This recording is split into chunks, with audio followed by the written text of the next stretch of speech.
नेता रंजीत उत्पल ने अपने स्थानीय कार्यालय में एक पत्रकार वार्ता आयोजित कर साइबर क्राइम के खिलाफ जंग छेड़ दी है। जानकारी देते हुए रंजीत उत्पल ने कहा कि हमारे विधानसभा में ही नहीं बल्कि जगह जगह से अक्सर ऐसी सूचनाएं और शिकायतें प्राप्त होती हैं जिसमें लोग साइबर ठगी का या साइबर ब्लैकमेलिंग का शिकार हो रहे हैं। इससे निपटने के लिए उन्होंने साइबर क्राइम एक्सपर्ट एवं cyber show girl Kamakshi Sharma को कालका आने का न्योता दिया ताकि इस जंग को अंजाम तक पहुंचाया जा सके। सुप्रसिद्ध साइबर क्राइम एक्सपर्ट एवं विश्व रिकॉर्ड धारक कामाक्षी शर्मा 5000 से ज्यादा साइबर क्राइम अपराध के केस हल कर चुकी हैं।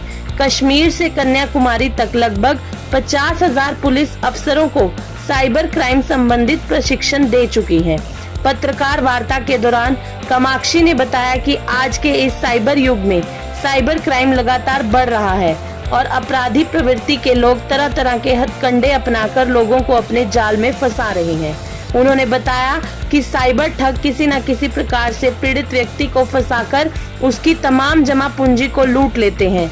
वहीं आपराधिक प्रवृत्ति के लोग महिलाओं, बच्चियों को ब्लैकमेल भी करते हैं। उन्होंने बताया कि युवतियां जो इंस्टा, फेसबुक पर रील बनाती हैं, उसका दुरुपयोग कर उनको समाज में बदनाम करने की धमकी देकर ब्लैकमेलिंग करते हैं और लूट खसूट करते हैं। भारत में रोजाना 100 करोड़ से ज्यादा की ठगी हो रही है और आज तक इस विषय को लेकर कोई भी नेता इतने जज्बात से, इतने उत्साह से कभी आगे नहीं आया। रंजीत उत्पल का यह प्रयास काबिले तारीफ है और उन्होंने विशेष रूप से मुझे कालका विधानसभा क्षेत्र में आने का निमंत्रण दिया ताकि इस साइबर दानव को जड़ से उखाड़कर फेंका जा सके और पीड़ित लोगों को बचाया जा सके। कामाक्षी शर्मा ने बताया कि यह किसी भी प्रकार से कोई राजनीतिक मुद्दा नहीं है। यह समाज, देश एवं समाज से जुड़ा हुआ बेहद गंभीर मुद्दा है। उन्होंने कहा कि पीड़ित लोग अक्सर आत्महत्या भी करते हैं। उन्होंने कहा कि इस मुहिम को चला भारतीय संस्कृति को भी बचाने का एक सफल प्रयास किया जाएगा। उन्होंने कहा कि हमारा अगला कदम स्कूल, कॉलेज व अन्य संस्थानों में जाकर छात्र छात्राओं को इस विषय में जागरूक करना है ताकि वह विदेशी ऐप से प्रभावित ना होकर अपनी भारतीय संस्कृति की ओर ध्यान दे। वहीं रंजीत उत्पल ने एक सवाल के जवाब में बताया कि पूरे विधानसभा क्षेत्र में साइबर क्राइम जागरूकता शिविर आयोजित करने के लिए ब्लॉक वाइज समय व स्थान चिन्हित किया जाएगा ताकि लोगों के घरों के नजदीक सेवाएं प्राप्त हों। उन्होंने बताया कि आम आदमी पार्टी के स्थानीय लोगढ़ स्थित कार्यालय में हमेशा सभी का स्वागत रहेगा। किसी भी व्यक्ति को साइबर क्राइम से संबंधित या कोई और समस्या है तो हमारे स्थानीय कार्यालय में संपर्क कर सकते हैं या हमारे संपर्क सूत्रों पर भी संपर्क कर सकते हैं। वहीं आप नेत्री पूनम शुक्ला ने भी बताया कि बहुत सारी महिलाएं उनके संपर्क में हैं जो साइबर क्राइम के दानव से पीड़ित हैं और अब उनको ज्यादा देर परेशान नहीं रहना पड़ेगा। कामाक्षी शर्मा उनसे तालमेल बनाकर उनको उचित परामर्श देंगी और समस्या से बाहर निकालने का प्रयास करेंगी। पत्रकार बंधुओं को मेरी तरफ से नमस्कार। आज हम जो प्रेस वार्ता करने जा रहे हैं वो ये है कि हमारी पार्टी ने पिछले दिनों एक मेंबरशिप अभियान चलाया था जो पूरे हरियाणा में बड़े जोर शोर से वो चला और हमने वो 10 लाख के लगभग टारगेट रखा था और वो टारगेट जो है, खुशी की बात ये है कि वो टारगेट हमने पूरा करा और 11,65,000 के करीब पूरे हरियाणा में 90 विधानसभा में मेंबरशिप हुई और वो मेंबरशिप इतनी लोगों ने उत्साह के साथ करी कि जो हमारा टारगेट था उनसे भी वो पार कर गई। जो हमें पहले मुश्किल लगता था लेकिन वो हम अपना टारगेट वो पार करा। और जो आज वाली हमारी प्रेस कॉन्फ्रेंस है जब हम मेंबरशिप करने डोर टू डोर गए, गांव में गए, कालका पंजौर अंदर गए, मोरनी में गए, रायपुर रानी में गए, तो वहाँ कुछ बातें निकल के सामने आई कि कुछ लोग साइबर क्राइम से पीड़ित हैं। जैसे कि आज के युग में ये ठगी का दौर, जो साइबर से ठगी हो रही है कि लोग कॉल करते हैं, ठग जो है कॉल करते हैं, कॉल करने के बाद वो ओटीपी, पहले ओटीपी लेते थे, लेकिन अब जो नया ट्रेंड आया है कि वो ओटीपी भी नहीं लेते। अगर 30 सेकंड 45 सेकंड आप बात करते हो तो आपके जो फ़ोन में डाटा है वो वहाँ ट्रांसफ़र हो जाता है। कुछ ऐसी बातें थी, कुछ स्टूडेंट की बातें थी कि कुछ स्टूडेंट इस चीज़ से पीड़ित थे, कुछ सीनियर इस चीज़ से पीड़ित थे कि जो आजकल क्राइम चल रहा है कि किसी के फेसबुक पे वो एक वीडियो कॉल करते हैं और वीडियो कॉल के बाद वो उसको मिसयूज़ करते हैं किसी को बना के, और उसके बाद वो पैसों की डिमांड करते हैं कि हमें पैसे दिए जाए। जब ये बात हम डोर टू डोर गए तो ये बात निकल के सामने आई, तो मैंने कामाक्षी जी से, मेरे पुराने वाकफकार हैं, तो मैं इनके बारे में बताना चाहूँगा कि कामाक्षी जी जो है ये साइबर क्राइम के इंटरनेशनल स्पोक्समैन और 5000 के करीब IPS IAS को ट्रेनिंग दे चुके हैं। ये ज़्यादा बात खुद ही बताएंगे।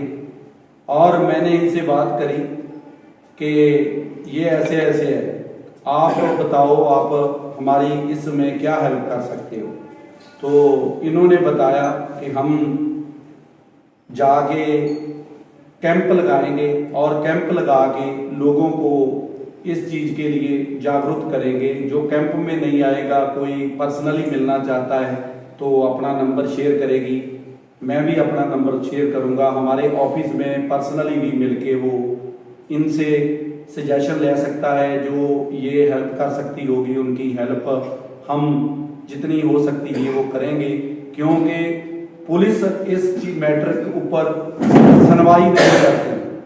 जब लोग पीड़ित होते हैं इस चीज़ से तो पुलिस इस मैटर के ऊपर कोई सुनवाई नहीं करती और कोई सुनता नहीं है। तो हमने आज का जो प्रेस वार्ता का प्रोग्राम था, हमने इसके संबंध में ही रखा था कि आज पूरे कालका विधानसभा के अंदर हम कुछ कैंप लगाएंगे, स्कूलों कॉलेजों के बाहर जाके भी लगाएंगे, कुछ अच्छी अच्छी जगह जहां पब्लिक ज़्यादा होती है वहां जाके कैंप लगा के लोगों को अवेयरनेस करेंगे, जागरूकता फैलाएंगे कि हम इस ठगी से कैसे बचना है और कैसे होना है। और मैं उन कामाक्षी जी को कहूँगा कि वो अपना पहले तो परिचय दिए और उसके बाद बताएं हमें कि वो कैसे लोगों की वो हेल्प करें। मेरा नाम कामाक्षी शर्मा है। मैं साइबर क्राइम इन्वेस्टिगेशन में वर्ल्ड रिकॉर्ड होल्डर हूँ।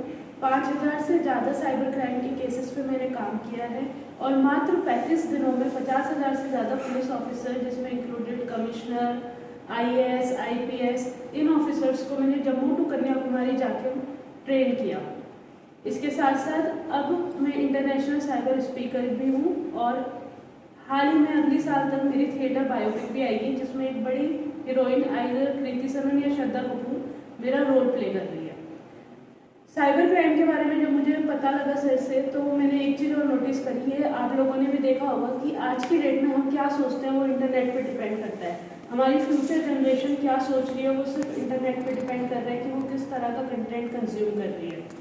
सिर्फ इतना ही नहीं, हमारी भारतीय संस्कृति भी इससे बहुत अफेक्टेड हो रही है। आप लोग बीच बीच में ये देखते रहते होंगे कि इंस्टाग्राम पे रील्स के ट्रेंड चलते हैं। कोई सेल्फी लेने के चक्कर में कितने बच्चों की वो रील बनाते हुए जान चली गई, या एक कार वाला आया था कि कार में चलते चलते रील बनानी है, उसमें कितने लोग गंभीर थे। ये तो सिर्फ वो वाले ट्रेंड्स हैं जिसमें हमें फिजिकली हार्म होता है। इसके साथ साथ बहुत सारे ऐसे ट्रेंड बच्चे फॉलो करते हैं अपने फॉलोअर्स बढ़ाने के लिए, जिसमें उनकी मेंटलिज्म हार्म होती है। उनकी मेंटलिटी पे इतना टॉर्चर किया जाता है। क्यों? क्योंकि उन्होंने कोई रील बनाई, थोड़े दिनों बाद उन्हें पता लगता है कि उनकी वो रील किसी ने एडिट करके अलग से वायरल कर दी या कोई उन्हें ब्लैकमेल कर रहा है। इसके साथ साथ रील में क्या करते हैं बच्चे, इंस्टाग्राम पे जैसे हम देख रहे हैं कि वो फॉलोवर्स बढ़ाने के लिए कोई भी एप्लीकेशन डाउनलोड कर देते हैं और उस एप्लीकेशन में उन्हें आज की डेट में ये नहीं पता होता कि जैसे वो एप्लीकेशन डाउनलोड करेंगे उनका पूरा का पूरा फ़ोन हैक हो जाएगा। स्पेशली ये प्रॉब्लम्स गर्ल्स के साथ बहुत हो रही थी जो अच्छे लेवल पे इन्फ्लुएंसर्स थी कि उन्होंने एप्लीकेशन डाउनलोड करा, क्योंकि उन्हें फॉलोअर्स बढ़ाने थे और जैसे हो गया उनका कैमरा हैक हो गया और वो ब्लिंक भी नहीं कर रहा था, तो उनकी personal videos, day to day activity, ये सारी चीज़ जा रही थी। इसके साथ साथ हम सुनते रहते हैं कि कभी ब्लू व्हेल गेम आया है, कभी पबजी गेम आया है। अगर आप गूगल पे रिसर्च भी करोगे तो आपको पता लगेगा कि पबजी गेम की वजह से भी बहुत बच्चों को हार्ट अटैक आता है। इसके साथ साथ हमारे देश में डेली 100 करोड़ से ज़्यादा का फ्रॉड होता है, ये आप चेक कर सकते हो इकोनॉमिक टाइम्स में, जो रिपोर्टेड है। और जबकि हम इतना जानते हैं कि 5,000, 10,000, 20,000 रुपये का क्राइम जो है वो कभी FIR में कन्वर्ट ही नहीं होता, वो सिर्फ कंप्लेंट लिख के रह जाती है। और इसका असर सिर्फ फाइनेंशियल इमोशनल नहीं, इसका असर अब हमारी इकोनॉमिक पे भी पड़ रहा है पूरे देश की।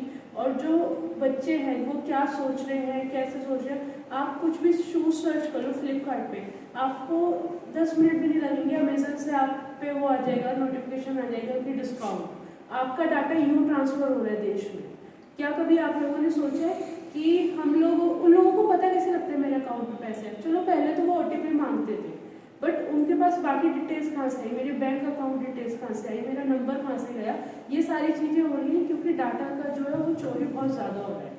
और मुझे बहुत खुशी है कि रंजीत सर ने मुझे बोला कि मैं इस चीज़ पे काम करना चाहता हूँ, क्योंकि मैं भी बहुत टाइम से ऐसा प्लेटफॉर्म ढूंढ रही थी जहाँ पे मुझे एक फ्री हैंड मिले कि हाँ हम इस चीज़ पे रूट कॉज से वर्क कर पाएँ और चेंज ला पाएँ। और रंजीत सर को जब मैंने बोला कि मुझे ऐसे ऐसे काम करना है तो सर ने मुझे बहुत वेलकम किया और एकदम यहाँ बुला लिया कि हम इस पे काम कर सकते हैं। क्योंकि मैं अगर अपने पर्सनल एक्सपीरियंस से बताऊँ तो मैं काफ़ी लीडर से मिली, बट जब भी मैंने उन्हें ये प्रॉब्लम आगे रखी तो मैक्सिमम ये था कि वो लोग एक्सक्यूज़ दे देते थे कि अभी हमारे पास ये नहीं है, अभी हमें इसमें रिसोर्सेज नहीं है, अभी हम इसमें काम नहीं कर सकते, हम काम करेंगे तो सामने अपोजिशन ऐसे कहेगा। बट रंजीत सर मुझे एक ऐसे पहले लीडर मिले जिन्होंने कहा नहीं हम करेंगे, जो होगा देखा जाएगा, लेकिन हम अपने विधानसभा को साइबर क्राइम फ्री करेंगे। मैं पूनम शुक्ला, आम आदमी पार्टी से। मुझे भी अभी रंजीत सर से पता चला कि आजकल महिलाओं के साथ बहुत क्राइम हो रहे हैं और जो कि हम खुद देख रहे हैं। आज हमारी विधानसभा में महिलाओं के साथ इतने क्राइम हो रहे हैं, कुछ ऑनलाइन इतने क्राइम हो रहे हैं लेडीज के साथ, हम उनको भी रोकना चाहते हैं। रंजीत सर ने मुझे बताया कि ये सब काम मैं करना चाहता हूँ, तो मैं भी चाहती हूँ कि मैं उनके साथ रह के ये काम में उनका हाथ बटाऊँ, उनका ये काम में सफल करूँ उनके काम को। हम अलग ऐसे करेंगे कि जैसे कामाक्षी जी है ये बताएंगी, इनको इस चीज़ का एक्सपीरियंस है।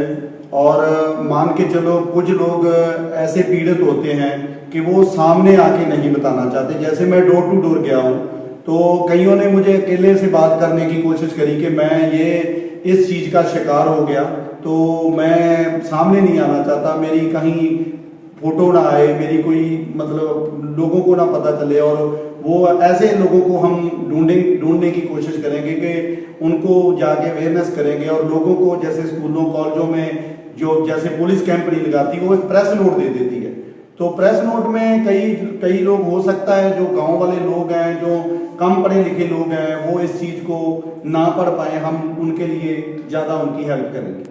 कोशिश करेंगे कि जैसे कोई जोन बना के अपना जोन बनाएंगे और जोन बना के उस जोन के अंदर एक दो कैंप लगाएंगे। एक दो कैंप मोरनी में लगाएं, एक दो कैंप रायपुर रानी में लगाएं, एक दो कैंप कालका पजौर के अंदर लगाएं, एक दो कैंप हम ये जो हमारा बड़ा वाला एरिया है, कर्णपुर एरिया है, यहाँ जाके लगाएं। जैसे हम अपनी शुरुआत करेंगे, अपने ऑफिस से ही शुरुआत करेंगे कि हमारे ऑफिस में सबसे पहले जो कुछ लोग हमारे साथ मेरे साथ कांटेक्ट कर चुके हैं और उनको दोबारा मैं कामाक्षी जी को मिलवाऊंगा और कामाक्षी जी उनको अवेयरनेस करेगी।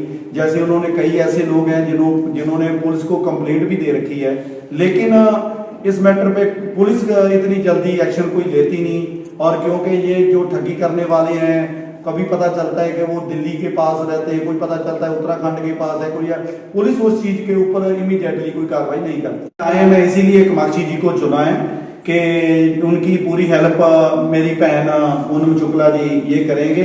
और आज जो महिलाओं के लिए, इसीलिए आज पूनम शुक्ला जी को भी बोला है कि जो महिलाएं हैं उनके लिए कामाक्षी जी और पूनम शुक्ला जी, जो बेटियां इस चीज से पीड़ित हैं, जो बच्चियां इस चीज से पीड़ित हैं, वो इनको कामाक्षी जी और पूनम शुक्ला जी अपनी तरफ से हैंडल करेंगे, क्योंकि पूनम शुक्ला जी लोकल है, कामाक्षी जी बाहर से हैं, और ये मिलके उनके लिए दोनों काम करेंगे। ऐसा हम कोशिश, आज कामाक्षी जी कल आए थे तो हमने इसीलिए, क्योंकि ये भी बिजी रहते हैं, इनका भी शेड्यूल बिजी रहता है, और कभी बॉम्बे कभी बाहर भी जाते हैं, फॉरेन भी जाके इनको जाना पड़ता है। तो इनके हिसाब से जब इनकी डायरी देख के, इनकी डेट देख के हम, तो उसके मुताबिक हम अपना कैंप जो है वो उस डेट को हम लगाएंगे, क्योंकि हमने ये भी देखना है कि इनको कब सूट करता है।